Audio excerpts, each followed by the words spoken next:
गुरुदेव संघ ने केंद्र सरकार द्वारा दिव्यांगों को दिए जाने वाली सुविधा से वंचित रहने पर प्रशासन से दिव्यांगों को यह सुविधाएं जल्द से जल्द उपलब्ध करवाने की मांग की। साथ ही मांग पूरी नहीं होने पर 16 जून से आंदोलन शुरू करने की भी चेतावनी दी। आज रोजी जिल्हा अधिकारी यांना शेवटला आम्ही दिव्यांगांचा अल्टिमेटर दिला आहे। कारण का आम्ही 26 जानेवारीला आझाद मैदानावर उपोषणावर होतो।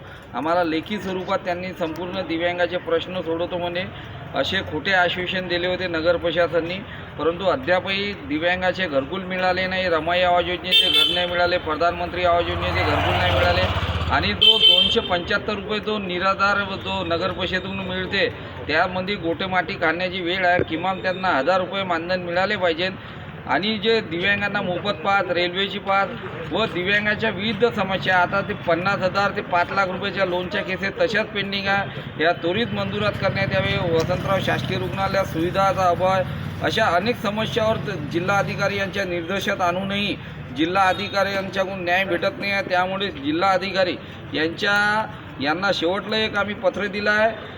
26 तारखेवर यांनी आमच्या मागण्या पुऱ्या नाही केल्या तर अशा पद्धतीनं आंदोलन केलं जाणार। तो जिल्हा अधिकारी यांनाही सांभाळणार नाही।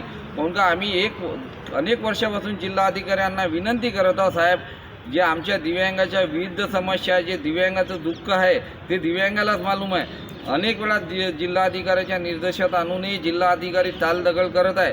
त्यामुळे त्यांना शेवटला अल्टिमेटर दिला आहे का 26 तारखेला आमच्या हक्काच्या सुविधा द्या, नाहीतर तुमची खुर्ची खाली करा। हेच आमची मागणी राहणार।